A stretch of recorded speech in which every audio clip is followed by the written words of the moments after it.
Thank you all for taking time on this weekend evening to join this webinar. I hope all of you are here because diabetes is a subject that each one of us is interested in. There are many things I'm sure would have learned about diabetes through our own research, through our experiences, through what our friends, family, colleagues have told us, what our doctors have told us, etc. But I'm sure there will be a few takeaways from our session today evening that will make it worth spending this while, right? My name is Vivek, and I will be talking through this over the next 60 minutes. The goal will be to, in the first 45 minutes, cover the content, and another 5 minutes introduce what we do as Livault Life, and the last 10 minutes take any questions that you might have. So, without much ado, I'll get started. And on your screen, you will see that one, there's a Q&A, kind of an icon. Second, there will also be a chat icon. Either of these two are things that you could use to, type down any questions you might have, and we'll cover all of them as we get to the, end of the session. So, what is our doctor not telling you about diabetes, right? That essentially is the focus. And as we go through, today's session, one is let's understand why, diabetes is a burden, not just individually and impacting our health, but globally, right? Let's understand, before we get to what we've not been told, what have we been told, right? And what is the truth in that? Obviously, we will then cover what we believe doctors typically are not telling us, but I think very important if we are interested in the space of diabetes, or individuals that are going through diabetes, for us to understand and use that knowledge to actually drive improvement to our health.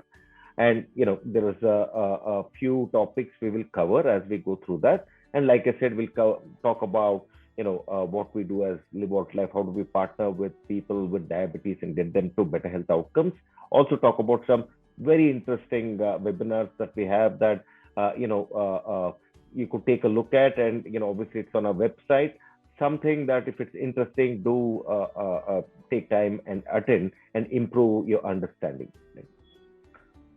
So diabetes is scary for multiple reasons, right? And even before we get to what the disease does to people that have it, let's just look at what it's doing to the population of the world, right? And if you were to take a look, there are 7 billion people, globally, of which, if you were to take a look, the global count of that is close to 500 million, right? Which is a significant chunk of the global population. And this is, obviously data from IDF, very credible data, but may still have missed some points, because what we also know is multiple people that have diabetes, are on the path to diabetes, do not even know that they have this problem. The second is that, in the context of diabetes, as with some of other things, we are in the top 5, top 3, top 2, right? Significant number. The reported number is 77 million of the 1.3 billion people that we are. But that being said, we do believe that the real numbers are significantly higher, right? Similar to in the macro environment now, we know what the reported numbers for COVID are, but the reality is experientially through people that we know. Our intuition tells us it's much higher. Similarly, I think is the case with diabetes, right? It claims millions of lives every year, right? And unfortunately, unlike other ailments, right, which impact a specific organ, diabetes is the leading cause of multiple disease. It impacts multiple organs. Right? Understanding of the human body has significantly, moved forward. Why are we still at a place where about 500 million people in the world have the problem, and where over the next 1 2 decades it's supposed to get to a billion plus of the population, and that's the kind of growth rate, right? Obviously, if we look at the impact that the COVID has had in a very short period of time, much larger, and over multiple years is what is happening. You go back in time 50 years, it was probably 1 in 50 people, adults, that used to have it, whereas overall lifestyle condition is closer to 1 in 3, 1 in 4 adults right now, right? It's pretty scary. So if you were to, let's start with what did our doctor tell us, right? And what is the truth in that? And let's cover a few of these important points. One is, obviously, almost all of us, our perspective on diabetes is we have more sugar in our blood, and for some reason, that causes a problem. And I think that essentially is what we need to solve for, right? But I think it is, actually a very simplistic way to look at what diabetes is, because diabetes is much, much, much more than higher blood glucose or blood sugar in our blood, right? Diabetes is, one of the symptoms of diabetes is as having higher level of glucose, right? And that on its own obviously does enough damage through what is called, oxidative stress, etc.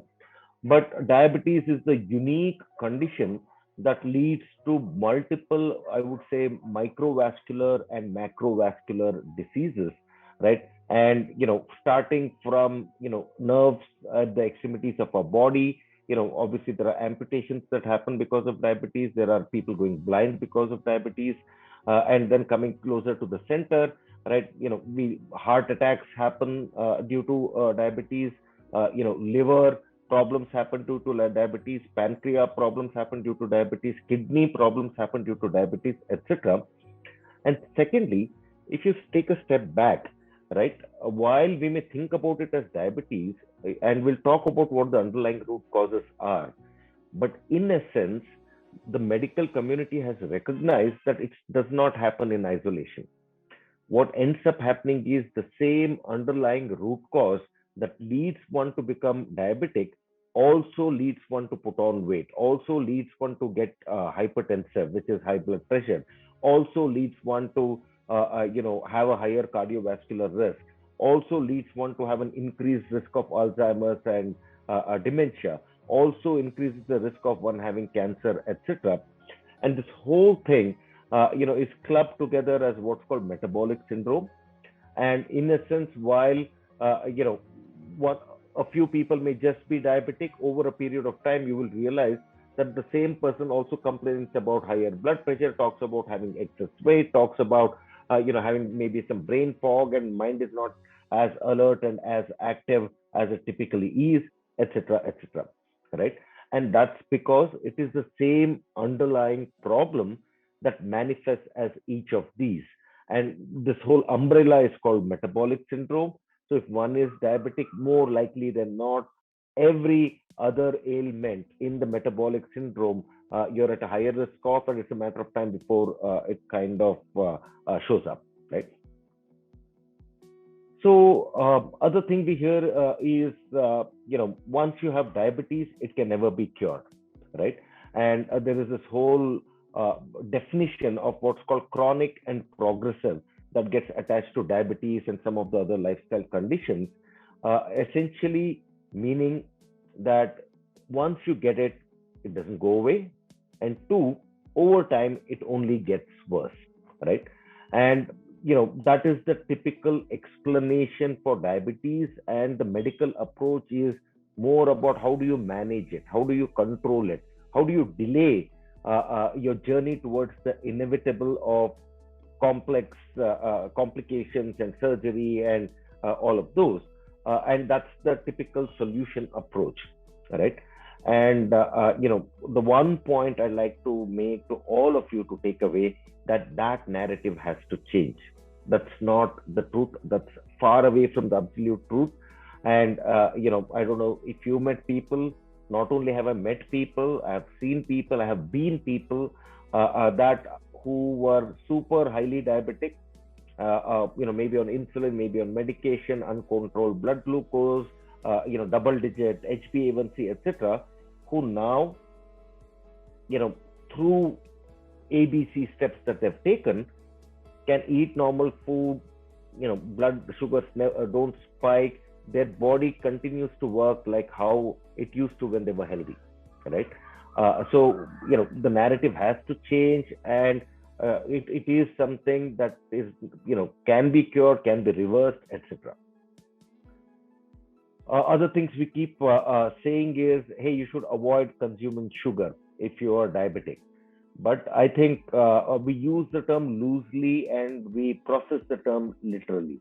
What I mean to say is, in our minds, we believe sugar is what we buy, what we store in a box, what we add to our, coffee, tea, halwas and mithais, etc., etc. Right? Obviously, all that is true. But that being said, one thing I want you to know is that there are sugar that we consume without knowing it in multiple things. Very important, especially if it is something processed that we consume, for us to read the nutrition label, right? On the right side is probably a tomato ketchup, right? It is savory, it is spicy. In our minds, we would assume that that will probably not have any sugar, etc., because sugar in our mind means sweet, right? But if you were to take a look, you will see that first of all, carbohydrates is 5 grams, which pretty much all of which is sugar, right? And this is per 15 grams, right? So in every 15 grams, there is 5 grams of sugar, which is 33%, right? Which is significant amount of sugar that's there, and we wouldn't even know, right? I mean, we would, use it, for various kinds of, snacks, etc. And the belief is, hey, it should be perfectly okay because it's savory and spicy. How can it even have sugar? So please, please, please, make sure you look at these labels. They exist on pretty much every product out there. And as I will talk about a little later, it's not just sugar. Please pay close attention to the line which says carbohydrate, and look at what is the percentage of that in the overall serving size, right? And if it's anywhere about 20-25%, your antenna should go up, and you should be questioning, hey, is this something that's worth consuming, etc., right? So sugar is everywhere. Sugar is hidden in multiple products, and here it says sugar, but there are multiple other names. One is what's called high fructose corn syrup. There are many such names that it is disguised under. So I would say pay close attention to where it says carbohydrate and what does it mean, etc. Right. Um, the other advice that we often get and that we believe is, hey, white rice contributes to diabetes. It's not good for diabetes, and maybe we should explore, wheat, which is okay. Maybe we should explore millets, which is okay, etc. Now, while again, I wish that was true, what you see on the screen are facts, right? And when I say carbs or carbohydrates, why I believe it is important that we track that specifically is because it does not matter what form that we consume, that as food gets digested and absorbed, it all gets converted into, very small molecules. Everything that is carbohydrate gets broken down into glucose, and that's when it gets absorbed into the body. So when we say sugar or glucose, we may think white sugar, but one, in processed food, it's there in a hidden way. But more importantly, in any kind of carbohydrate, right, when it goes in and when it gets cut down through the process in our stomach and through our intestines and gets absorbed into the body, please know that all of that gets converted to glucose and fructose and lactose, etc., all of which are various kinds of sugars. And which is why it's not about white sugar, it is not about fructose, it is about overall amount of carbohydrates that we consume, because depending on the level of carbohydrates we consume is the level of glucose that kind of gets absorbed into our body. And if you were to take a look at, let's say, various grains, millets, lentils, etc., you will see per 100 gram what is the percentage that is carbohydrate, right? Obviously, at the highest end, which is your polished white rice, right? which is at around 87%, and the lowest in this is, let's say, quinoa, right, which is at 65%, right, and also your lentil, which is at around 65%, but everything is in the 65 to 85 percentage range. So is lentil or quinoa better than white rice and some of millets, etc.? Answer is yes. Is any of them helping a diabetic? The answer is no, right? If when we get advised that replace white rice with wheat and millet and stuff like these, relatively it may be better, but it's like saying that, hey, instead of drinking 10 ml of poison, let me drink 8 ml of poison, right? It doesn't make it good, right? That's the point I want you to take away, especially if you're diabetic or you know somebody in your family and friend circle who are diabetic, you're interested in this subject. Please understand that anything that is high in carbohydrates makes their diabetic condition worse, and we'll talk about briefly why, right? And to that extent, it's just a, higher level of poison versus lower level of poison doesn't matter. Poison is poison. If you really want to improve, right, this is something that one needs to avoid, minimize, etc., because only then will we be able to change the way our body functions, right? The other belief we have is, medicines are a must.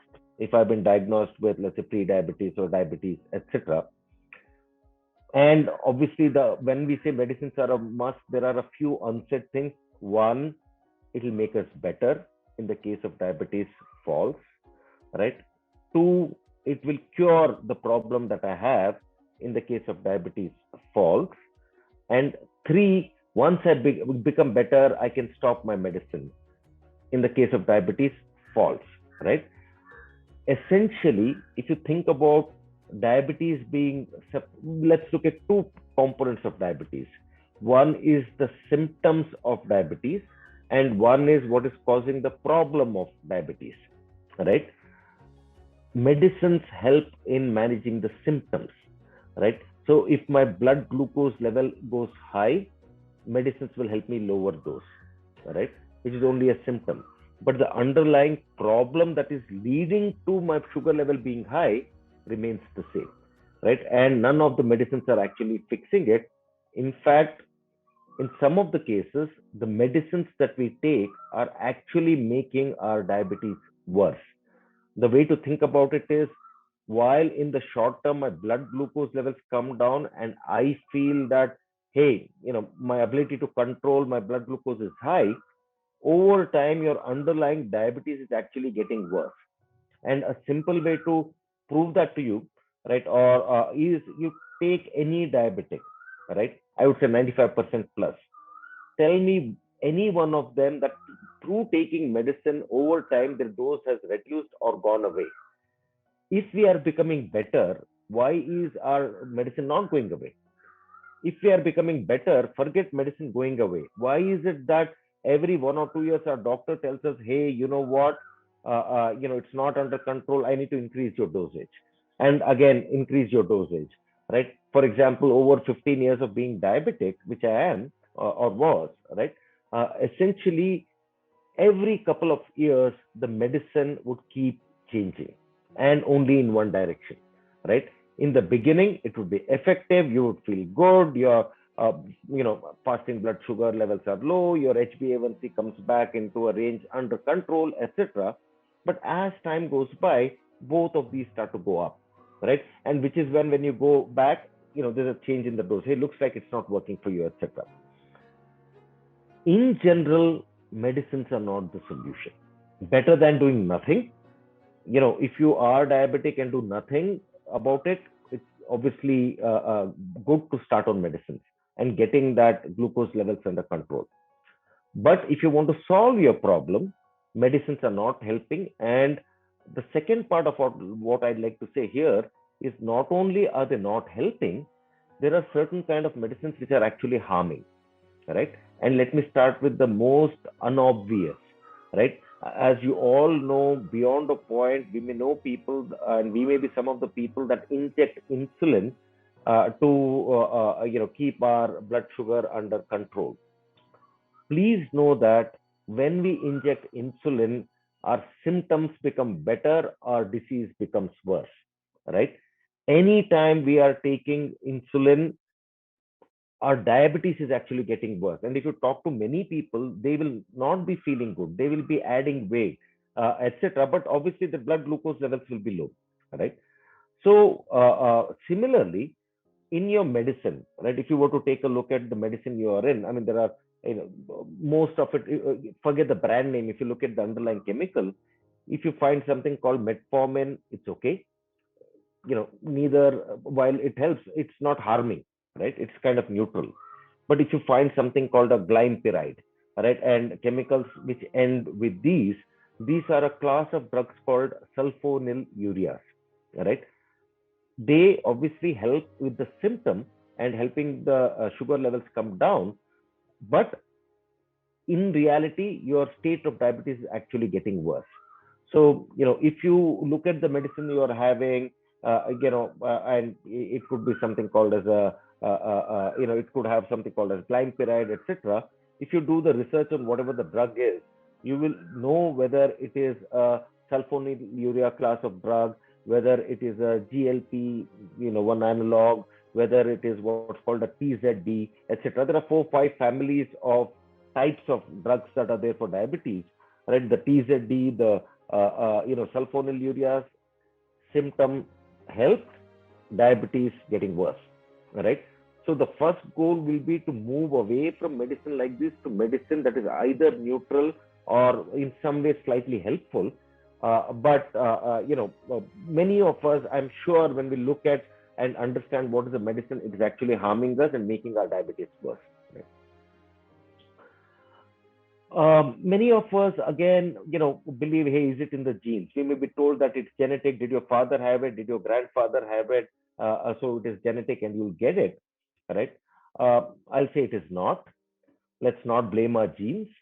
If at all our grandfather had it, and if at all, let's say our father had it, and if I had it, it is most likely less because of genes and more because the choices that my grandfather made were what my father used to make, and as I grew up, I learned from those choices, and those are similar choices I am making in terms of the food I eat, the fitness practices, etc.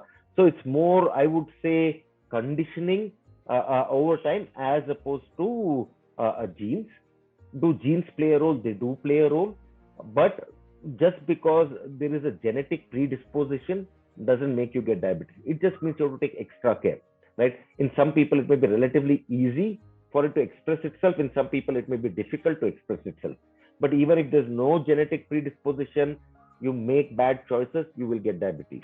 And even with a very high genetic predisposition, you make good choices, you will not get diabetic.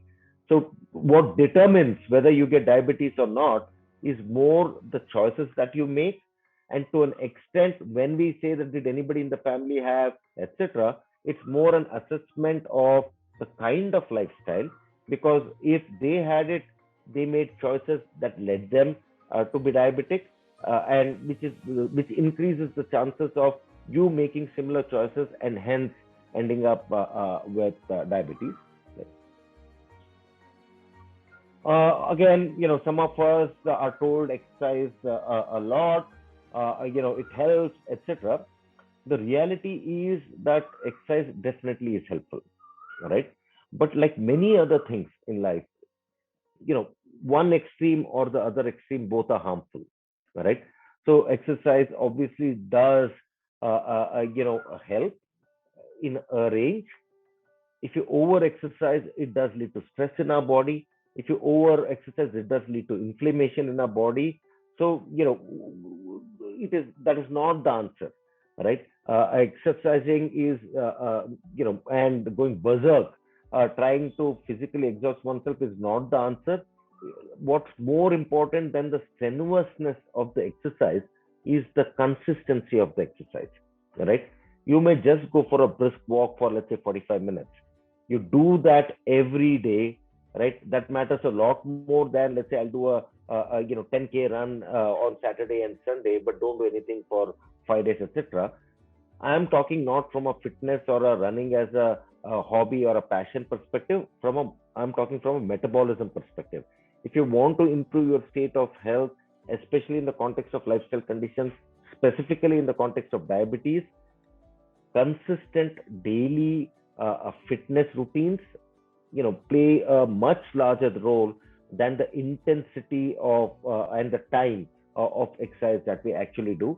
And if we over exercise, it actually has negative effects on different ways that the body functions, right?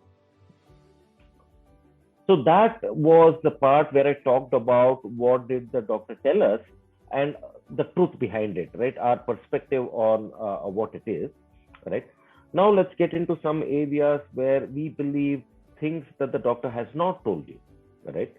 Um, Obviously, one is I don't know if all of us understand the implication of being diabetic. We should be scared, really scared, right? If you take a look, this is just, let's say, half the list of things that can happen if one is diabetic.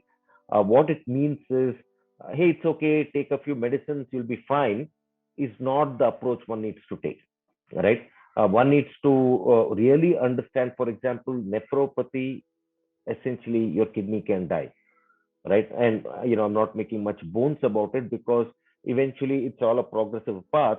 But the number of people that end up with dialysis and the impact to one's life and lifestyle is so much when that happens.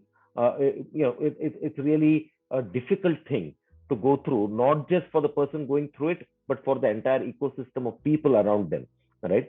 And that is driven by obviously the health of the kidney going down and down and down, which is caused by the nephropathy, which is mediated by diabetes, right? Take a look at neuropathy. Like I said, this is neurons and your nerves. Typically, nerve endings at the extremities of our body are the ones that will start getting impacted, right? And they'll start dying. And which is where, in the eye, there are problems, and eventually it's a path to, let's say, going blind. At the extremities of our leg, it is a problem, which is where things like a gangrene, your peripheral artery disease, etc., and eventually could lead to amputation, which is your retinopathy, neuropathy. Retinopathy is at the eye, the top end, and neuropathy is the bottom end. And let's not forget the Alzheimer's and dementia, which is also at the top end, where our cognitive capabilities go down. Right, our nerves don't get enough nutrition and they start dying, and that reduces our cognitive capabilities. Right, liver is a critical part of the entire diabetes engine, and over a period of time, obviously its health gets impacted, its ability to process and help us with both the energy production and the toxin metabolism and getting it out of the system will start getting impacted. uh, you know because of diabetes and some of the hormonal imbalances, the risk of two things: one, the hardening of our arteries, right? Two, retention of sodium and water within the body. Three, higher level of inflammation. Four, plaque formation within our arteries, all increase because of diabetes, right? In various pathways. So essentially, if you take a look at blood pressure, there is a path because of diabetes that you will end up with higher blood pressure. Your myocardial infarctions, your heart, etc. This is basically a pathway from diabetes that leads to one having a higher cardiovascular risk. And at a relatively innocuous, simple level, but important, right? Higher level of diabetes in a separate way because of the same underlying reason leads to our body going into fat store mode. So it's not that we have a lack of self-control. Hormonally, right, our body starts to store more energy for the future, which is when we end up putting on weight. Similarly, for women, typically young women, unfortunately, the same pathway leads to higher level of a hormone, which leads to a higher level of one hormone, lower level of another hormone, leading to your condition called PCOS. And we're talking about insulin and testosterone and SHBG, etc. Obviously, because it's the same pathway, that you are having problems with your ovulation, that you may have problems giving birth to a child, are actually smaller problems, it opens you up, if you are PCOS, to every other condition that we see on top. So not to say one is more important than the other, but the underlying fact is, diabetes impacts every part of our body, and over time, it's like a snowball that keeps cascading. In the beginning, it may seem innocuous because all it is little glucose high in my blood. What's the big deal, right? But before we know it, it grows into such a snowball that parts get cut off. Every part of the body can get impacted, which is why earlier you detect it, earlier you understand it, earlier you take the right path to arrest it and technically to make a U-turn and come back towards your state of good health, the better, because the implications are just not worth it. So I talked about all of that. The other thing is, why does one become diabetic? Obviously, I told you genetics is not the problem, right? And it's not just the sugar, etc.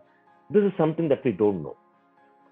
The underlying root cause for diabetes is a high level of insulin in the body, which leads to a condition called insulin resistance, which is, to do the same job, our body will now need to produce more and more insulin. So it becomes a vicious cycle. High insulin leads to our insulin becoming resistant, which leads to our body producing high insulin. And if many of us believed that the problem with diabetes, type 2 diabetes, is that I don't have insulin, which is why I need to inject it, unfortunately, that's not right.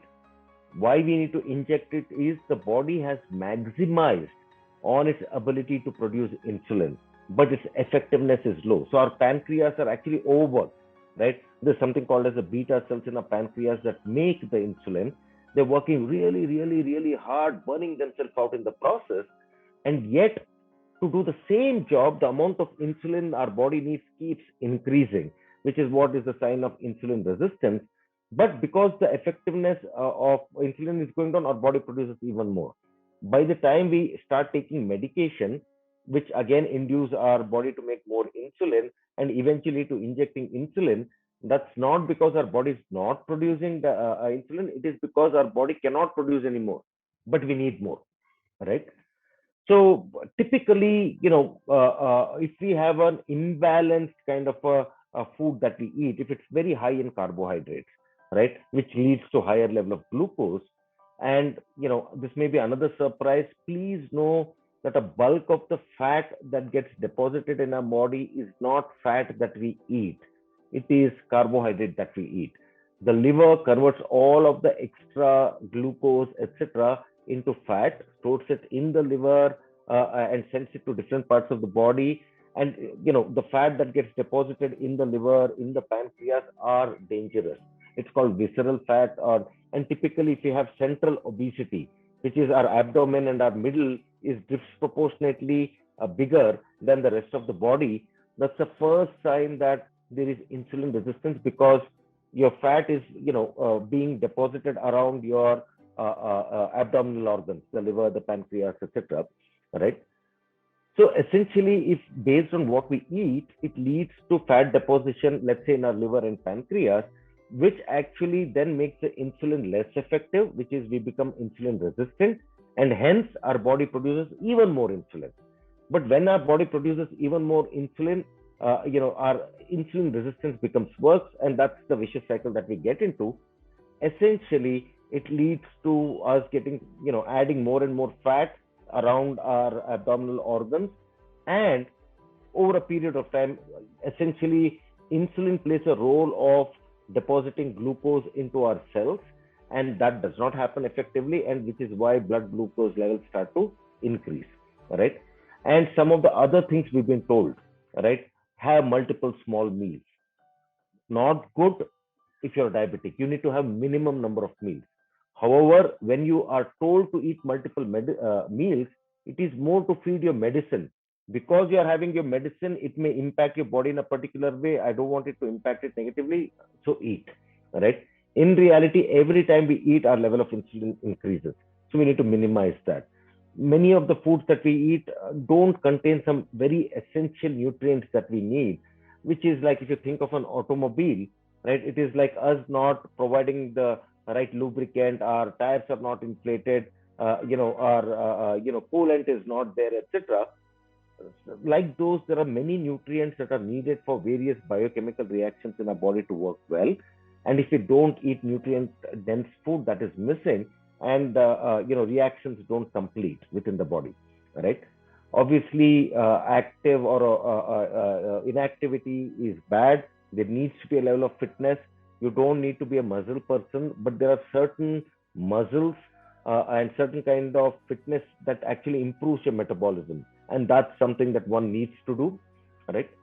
The other factors are stress. Again, stress plays a critical role, because we may believe stress is all psychological, but the reality is it leads to a cascade of hormonal action, which actually again increases insulin, right?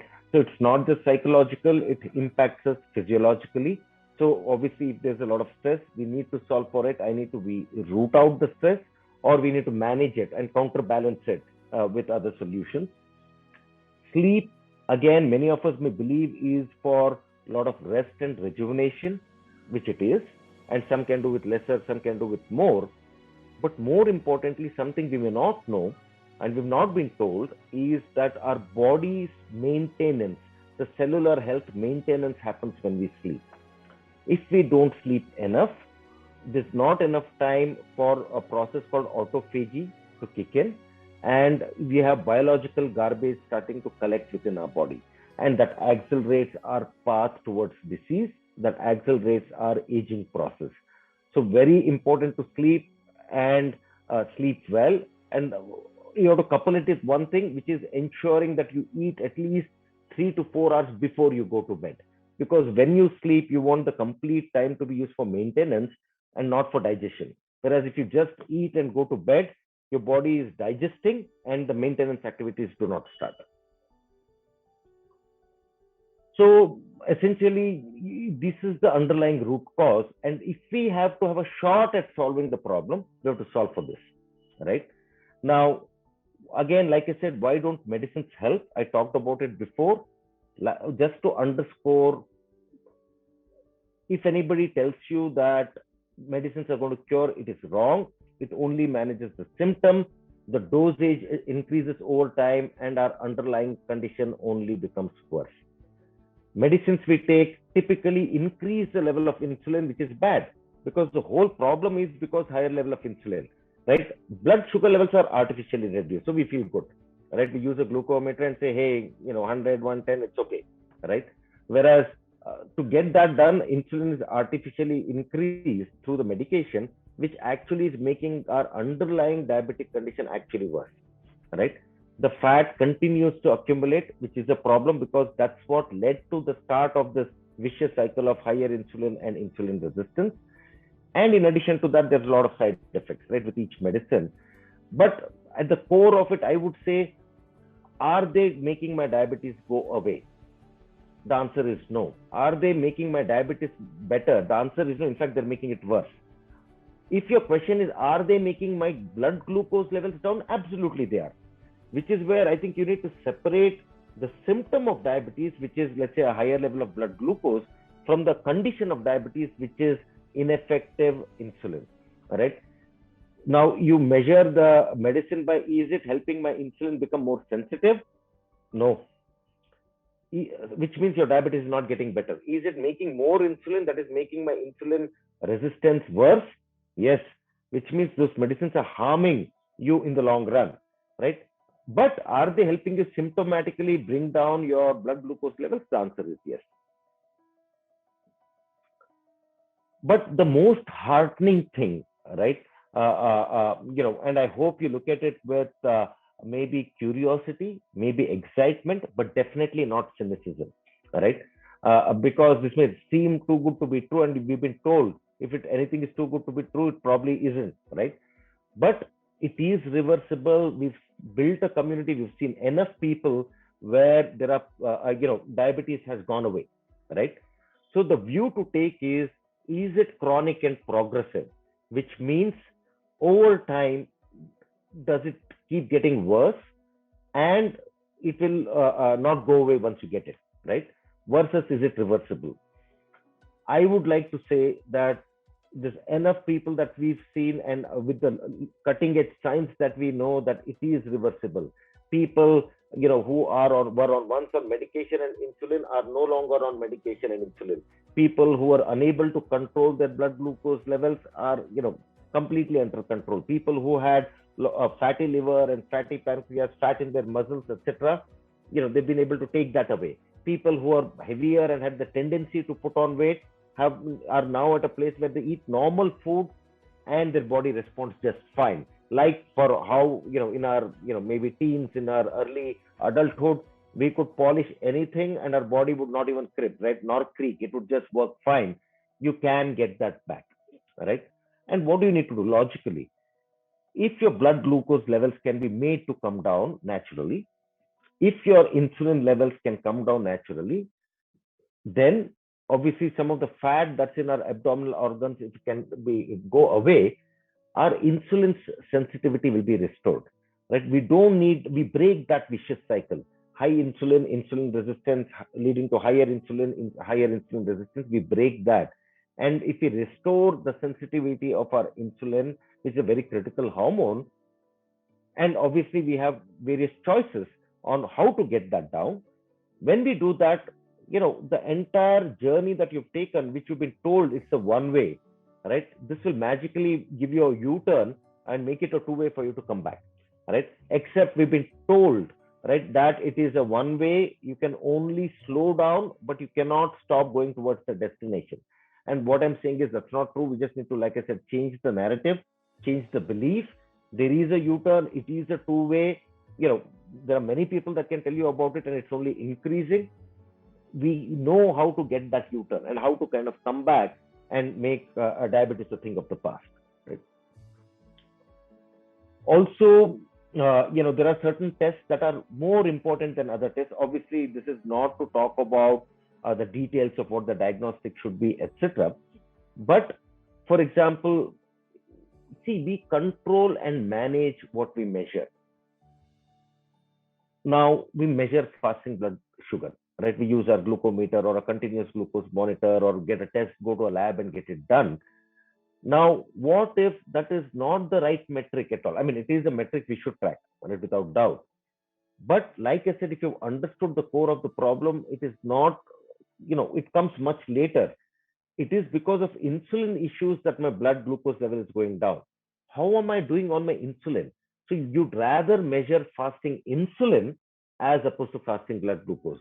You'd rather take steps to reduce your level of insulin and make it more sensitive than only figure out how do I get my blood glucose levels down. Because when you address the root cause, if you make your insulin sensitive again, if you make your body function with lower and lower levels of insulin, the outcome of it, obviously, HbA1c will go down, you will lose weight, your blood sugars will come down. Right now, that is the right problem to solve. Right. Similarly, again, there's a lot of chatter around, cholesterol and LDL, etc., right? But this is from research with enough data that I'm going to say. Let's say with higher level of LDL, people start off on a regimen of what's called, statins, etc. There is data to prove with or without statins. Obviously with statins, LDL levels low. Without statins, LDL levels high. But in terms of mortality, there's no difference. You may have low LDL, you'll still get a heart attack. You may have high LDL, you may still get a heart attack, etc. Essentially, it's not correlated to the end outcome, right? What matters more is what we call a ratio of your triglycerides to your HDL, right? That needs to be below 1.5. And that matters more because that determines whether because cholesterol is not an enemy. It is essential. Every cell needs cholesterol in our body. Even if we don't eat anything, our body produces cholesterol, right? We may have demonized cholesterol. Cholesterol is super important for our body. That being said, there are certain cholesterol molecules that are dangerous and certain cholesterol molecules that are not dangerous, right? Which are actually beneficial. Now, the higher your triglyceride by HDL, right? Like I said, gold standard, let's say, is 1.5. If your triglycerides is 100, your HDL is 50, then it would be 2, right? So if it is 1.5 or lower, you are in super safe zone from a heart disease perspective. Whereas the higher it gets, 3, 5, 10, etc., what it does is the quality of cholesterol that you have is becoming worse, and the risk of a heart condition is increasing, right? So I would say, again, this is a very important ratio, but I think what the traditional medicine is measuring and treating are not necessarily right. You don't need to treat fasting blood sugar. You need to get your insulin under control. You don't need to reduce your LDL. You need to reduce your triglyceride and increase your HDL, right? And the other thing is what I call the process of inflammation. Now, inflammation, very simplistically, think about it as rusting within the human body, right? So, not good. And especially a condition called as chronic inflammation. And one way to do that is through this parameter or a diagnostic test called HSCRP, high sensitivity C reactive protein. And over a period of time, if you feel that it is high, that means there are some, the energy, the way energy is being produced, etc., is not efficient. There is exhaust that's coming out, and the level of inflammation is high, needs attention to bring down. Inflammation, consistent amount of inflammation over a period of time, which is what I would call chronic inflammation, is a pathway that takes you down every possible lifestyle disease, right? Something that we need to, and these are all tests that typically people don't do, don't track, don't decipher, and don't plan what interventions they need to do to improve this. Right? So obviously, the right lifestyle is the only medicines won't solve.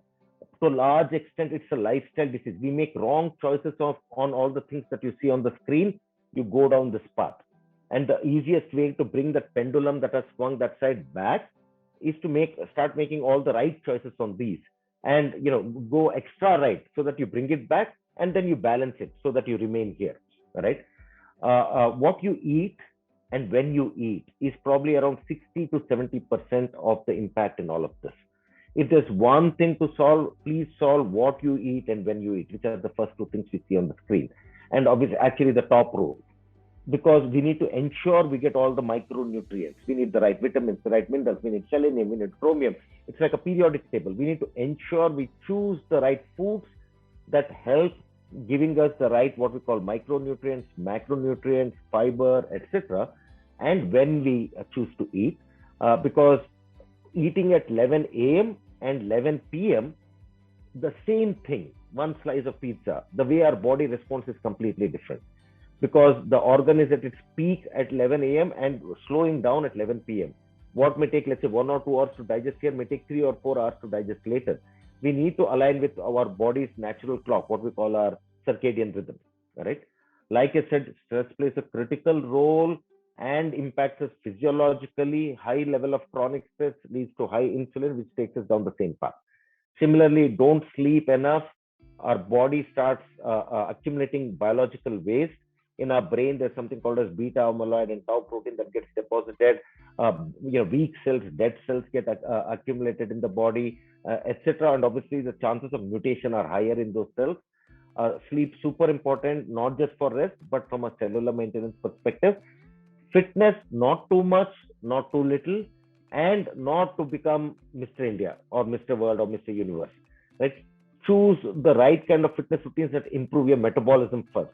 In parallel, you want to build your muscle, what's called hypertrophy, to become that. That's okay, right? But ensuring that your metabolism is revving is what the goal is, and it's not as strenuous. It's a different take. Whereas typical fitness, everything is the same. There's no difference between what they will do to a 20-year-old and a 30-year-old and a 40-year-old and a diabetic, etc. Whereas obviously you need to take a different take, because the goals are different and what you need to meet those goals are different. So, with all of that being said and kind of coming towards the end of the session, here's the case, right? And I think these are numbers that you will recognize. HbA1c of 12.4, right? On 3 medicines, weighing around 91 kgs, right? And in a period of 3 to 4 months, Sanjay has been able to get that 3 medicines down to 0, get that weight from 91 to now he's actually 72, right? And get that 12.4 to 5.4, right? And this is, for me, 2 3 years back, if somebody told me that this is possible, I would say, hey, somebody's having me on. But this is reality. I know Sanjay, right? I know Sanjay, I know Anjali, I know a bunch of people, Puru, who and he's the guy who now says, I had a plate of puri and idli vada, etc., etc., and my postprandial sugar after I eat that is 108, right? What does it mean? It means that he's been, forget the weight coming down, right? It's not the weight coming down. The outcome of the body working well is that the weight has gone up, has come down, right? The focus should not be to reduce weight. The focus is the engine of the body. How do you make it work more efficiently? And when that happens, all the inefficiency led fat deposition, inefficiency led cellular waste in the body, inefficiency led hormonal imbalance, all of that go away. And when those go away, your hormones start working well, your cells start functioning properly, your body's defense mechanism becomes stronger, and this is what you will see, right? So everything that I've said is something that we are seeing people apply and take benefit of.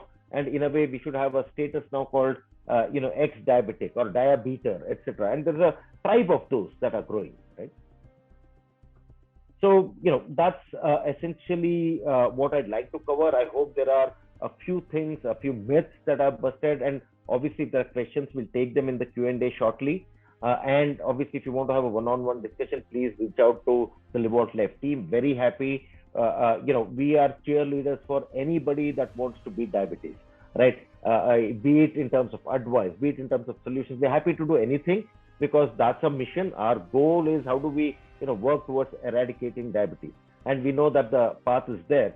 You want to do it on your own, you want somebody to run it past, please do reach out, because we have a wealth of knowledge and obviously solutions that make it easy, right? And I'm quickly going to talk about that. So we have a program called as a Health Restore 90, and all of this information, folks, is on our website. It's livealtlife.com, right? You could always go there. But this 90-day program is where we bring together everything needed in a focused way to help swing that pendulum from a state of bad health to a state of good health with as much force as we can. What does it include?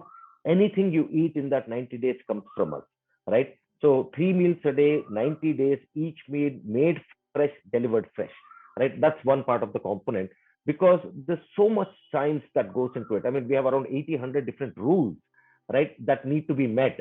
Your sodium to potassium, ratio, your thresholds for a vitamin A, and so on, your omega 3 to omega 6 ratio. So we've done a lot of research, come up with a bunch of rules.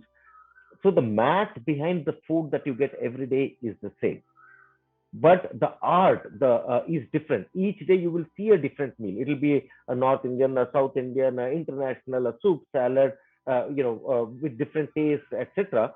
But the math is the same, and it's that math that drives the improvement. And instead of trying to tell you how to do it and how to find the ingredients, etc., etc., we've kind of solved all of it. We use zero processed food. Everything is chemical free, organic. We bring it straight from the farm. We have our own kitchen. We make it. We've got a delivery team. Breakfast, lunch, dinner gets delivered to wherever you are. You could be at home, at office, at a club, etc. To ensure that it's easy for you to meet this, and you will see the changes happen to your body. Similarly, we have come up with our own curated mixture of yoga and fitness. It happens 6 days a week, in the morning or in the middle of the day or in the evening, and we've got multiple levels, right? Starting with what we call a basic level. This is designed for, let's say, my 75-year-old mother who's never done anything. How do we make it still easy for somebody like that to get started? And then we have other levels through the day with live instructors, small class, personalized attention to help use fitness to improve your metabolism. So that's a part of it, right? We've relooked at diagnostics. I talked about a few of them, fasting, insulin, etc. So we have come up with our own what we call smart health and risk assessment, where many tests, diagnostic tests, which are important but nobody uses, we've kind of put it together. And that's something we take a snapshot of before you start the program and after every month, and you will see how each of those parameters are changing over a period of time, right? And that's a phenomenal test, followed by all the expertise you might need through this. You may have questions for a doctor. So we've got diabetologist and doctor team on board. You may have questions for a nutritionist. We have a nutritionist team on board. You may have, hey, is this the right way to do exercise? What happens to this muscle? We have a physiotherapy team on board. So we've got every expertise you may need, right, to be able to work with you through the process. The food we provide, the exercise we get you to do, the diagnostics we do, the expertise we provide, all you have to do is you sign up to this and you will see your health transform in a 90-day. We also have a 30-day version. We also have a 1-week trial for this. Outside of this, we also do that, the test that I talk about, the predictive test, where we look deep inside and do tests which others don't do to understand, fasting insulin, your insulin resistance, etc. How is it doing? So we have that alone that can be bought to benchmark where you are. And we also have an annual way of measuring it where we take every quarter or every 6 months a snapshot. And there's so much insight in time series data, right? Where, for example, you must still have an HbA1c which is healthy, but assume it was 4.9, next time it is 5.1, next time it's 5.3. Each time on its own, it is healthy. But you know that there's something wrong going within, because this entire journey from being okay to getting insulin resistance to then becoming diabetic is actually a 10-12 year journey. You'd rather know sooner so that it's easier to go back. So we also do an annual subscription just for the diagnostic assessment. Everything we do happens conveniently at your home. We have a team that works with you, etc., etc. Again, we also have one program primarily with the same levers. How do you improve your immunity? Super important in this day and age, important all the time. And gut health is very important component of health, where we have the right bacteria. So we have a program that helps do that. And information about all of this is on our website. And we put a lot of effort to get the best possible chemical-free, organic, ingredients, and we are happy to open up that supply chain. We've got a retail store. It's called retail.liveoutlife.com, where we make the same thing that we use available to our clients. Independently, you can do the exercise and yoga sessions. Independently, you can do diagnostics with us. But it's all tied together to help align with you, partner with you in a health transformation journey. So that's what we do at Live Life. Some of the upcoming webinars, nutrition and its role in COVID-19.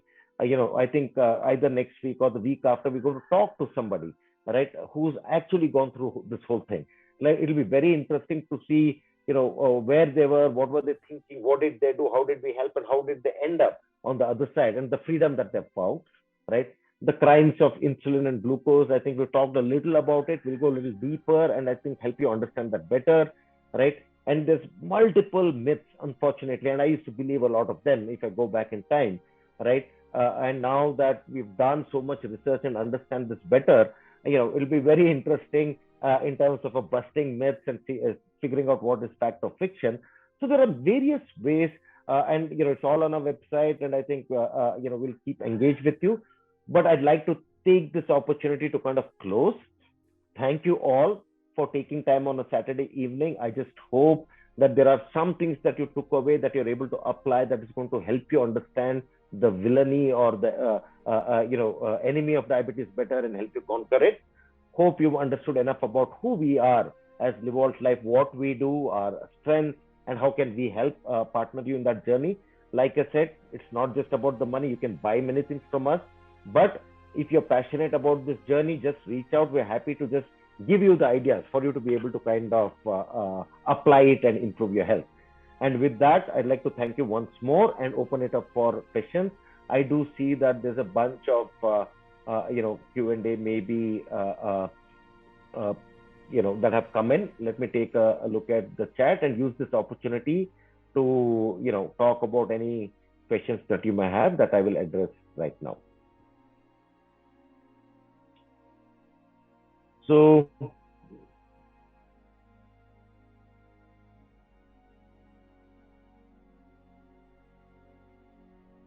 let me see what are the questions that are there.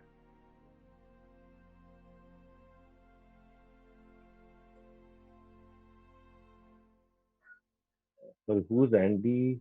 Please share your question in the Q&A here. You have said that you said that having fat at the abdominal region is a signal of insulin resistance. So should everyone who is just presume that they have and will get diabetes? The chances are very high. Also, there are many people who are not fat who get the disease in India, whereas overseas people who are fat have a very low probability of getting this disease. I mean, I'll kind of talk about this a little, but I think I don't want to get into statistical battle.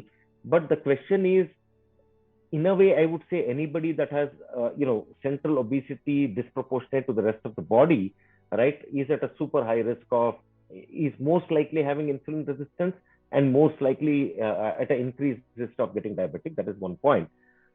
But the unlucky are where they are what I call tofi, thin on the outside but fat on the inside.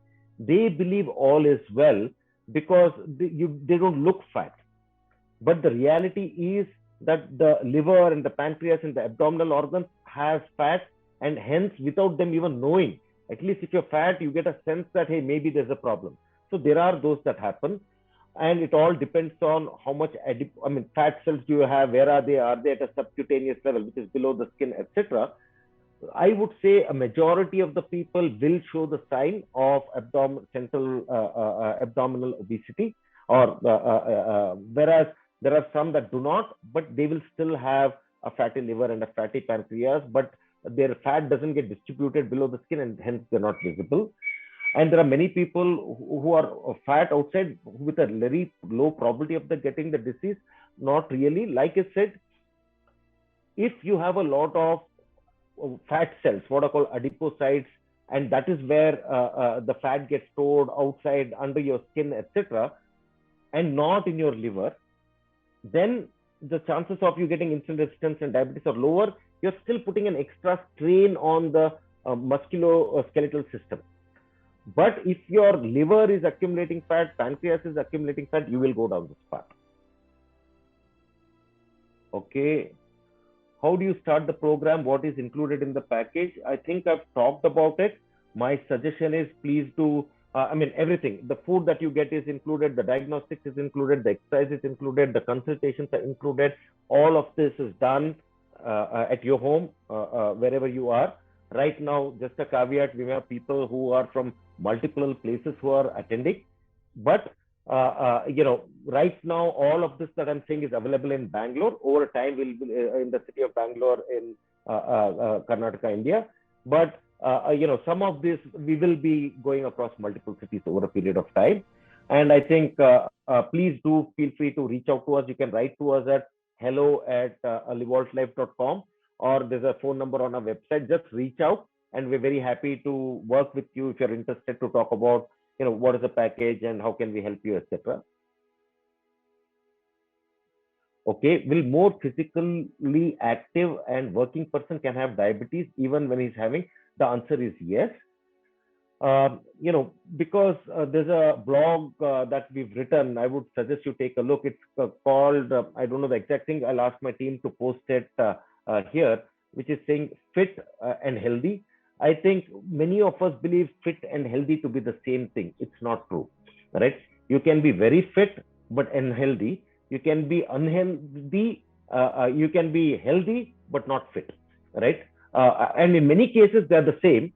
For example, if you look at so many cases, right, and some of the elite people, Saurav Ganguly, who's an elite athlete and a professional, getting a heart attack, etc. You have this Remo Fernandez, who's a dancer, and there was this CEO of BMW and SAP in India, who used to be avid runner, super thin. They were fit, but that didn't mean that their organs were not fatty, that they did not have deposits in their arteries, etc. And on the other hand, you will find a handful of people who are not at all fit, but they're healthy because their liver, their arteries, etc., are doing fine. So I would say let's not look at the two. Can a physical active person, can they have diabetes when they're having carbohydrate food? Absolutely. The answer is yes. I know many people. Point is, having white rice and wheat in day, what's the probability? Okay. So can you share us a typical diet chart from the breakfast to dinner so that can guide us? Absolutely. There's a link. I'll ask my team to post it. So if you can go to our, we have a full guideline for this. You can go to our website called retail.livoltlife.com. Under that, you will see something called resources. Under about us, under that there's resources. There's a guideline you can download. Where we have a very specific, what should you choose and what should you avoid. and maybe we'll do a webinar on that separately sometime.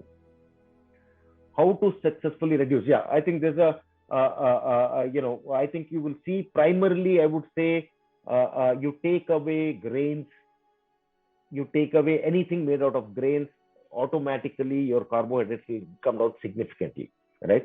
And I think the advice on how to do that, like I said, is in the document that you could download on the retail.liveoutlife.com website. And I'll ask my team to request if they can, kind of put that here. So there's a question here. I don't have central obesity. How do I know if? One second, I'm sorry. Yeah.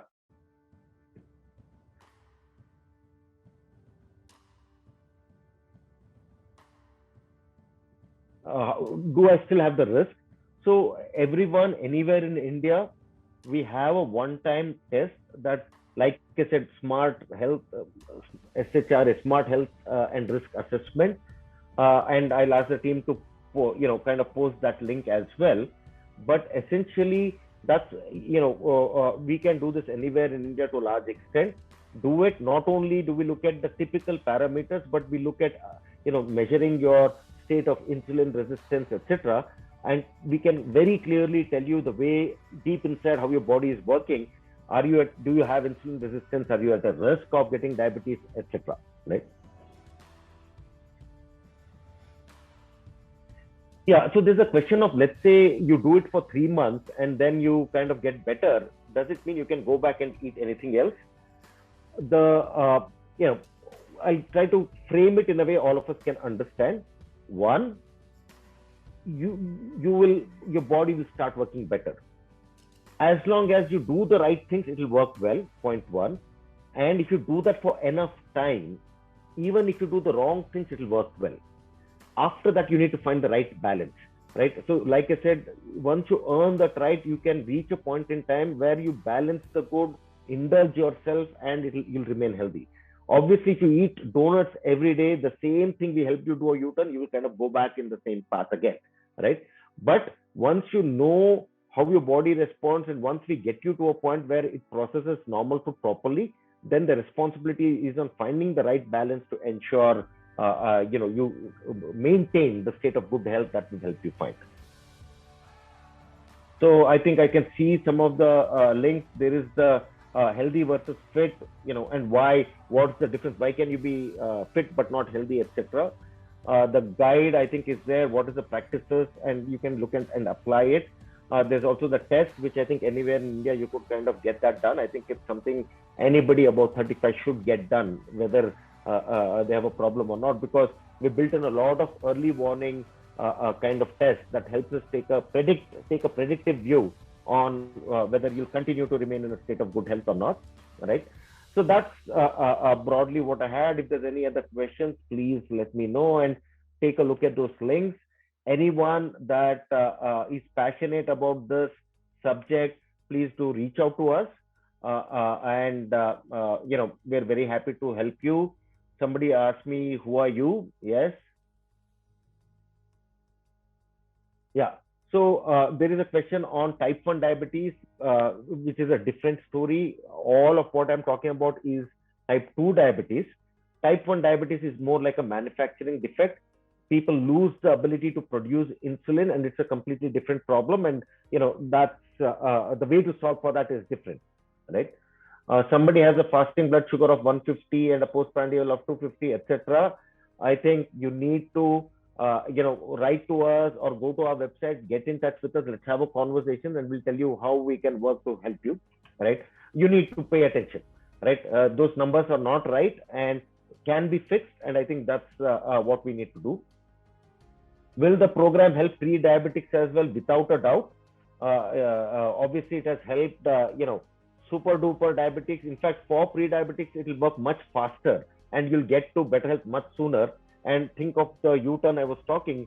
If you're going from a source of good health to a destination of bad health, when you're pre-diabetic, it's still closer to the source. It's easier for you to do the U-turn and go back. How do you enroll into the program? www.livealtlife.com.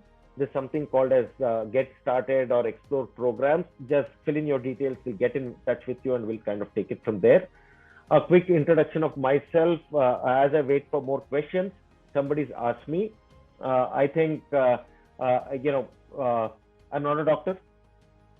In fact, I come from a more traditional background. I'm an engineer, I'm a MBA, I'm an entrepreneur, I've built a company, sold a company, etc. But in this case, I am a diabetic for 15 years that was frustrated that it is not getting better. I may not be a medical doctor, but I've done every textbook of physiology, biochemistry, etc. I've spoken to a few hundred researchers. We've done pilot where we tested out the solution, and intellectually, obviously, I think I understand the problem and solution well, and I've built this team, of the right experts, of doctors, and like I said, every expertise needed where we work together with our products to help you solve the problem. So that's my background. Typical diet, like I said, I think you can look at the document that's been shared. And if you need any additional help, please do feel free to reach out. Let me look at, there are more questions, I think.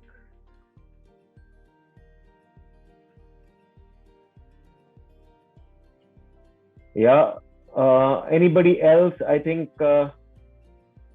happy to take a few questions. And like I said, I think we've run a little over. I do apologize for that. I do hope it's been a useful session. And, I would say, irrespective, one, believe that diabetes is not chronic and progressive and is reversible. Two, we know the solutions, we can help you with the solution. Don't assume that this is your partner for life, doesn't need to be, right? And I think that's the starting point. With the belief that it can be fixed, then you'll find the way and then you'll improve. And I think your life will dramatically change. What I call, two things, right? One is you can increase your, what I would say, lifespan by many things medically, but can you increase your health span? How much of your life are you healthy, right? Or do you need to live it with a lot of compulsions and restrictions? The goal will be to have a more fulfilling, happy life. You need to increase your health span to the maximum extent as your lifespan. And if you have diabetes that actually is a hindrance, it can be solved, and there are various ways to kind of do it, and we're happy to partner with you to kind of help you on that journey. We are based in Kormangla, right? Hey, team, can somebody post a link on retail? I mean, just the retail.livealtlife.com link as well. And there are many, again, products built for people with diabetes, etc. So I think that will come up. And our office is based in Kormangla, but we service clients across the city. Every part from Whitefield to Electronic City to Hebbal, etc. So we've got clients that are working with us that have successfully, reversed their diabetes, gone off insulin, etc., etc. And I think for the person who wanted the link, I think it's posted below. The link to our retail.livealtlife.com. Fantastic. And I think I would like to thank you all once again. And please do take care. Please do believe that diabetes is beatable. Please do reach out if you think we can help in any way in your journey to reverse diabetes. And like we've said, what we've said are all facts. Understand them, use them, look at your medicine to see if you are on a sulfonylurea drug. That is not a drug you need to be on, etc., etc. But like I said, maybe there was a little overwhelming amount of information. If you want to solve the problem, reach out. We'll work with you and help you go through that. Thank you. Take care. Have a great weekend.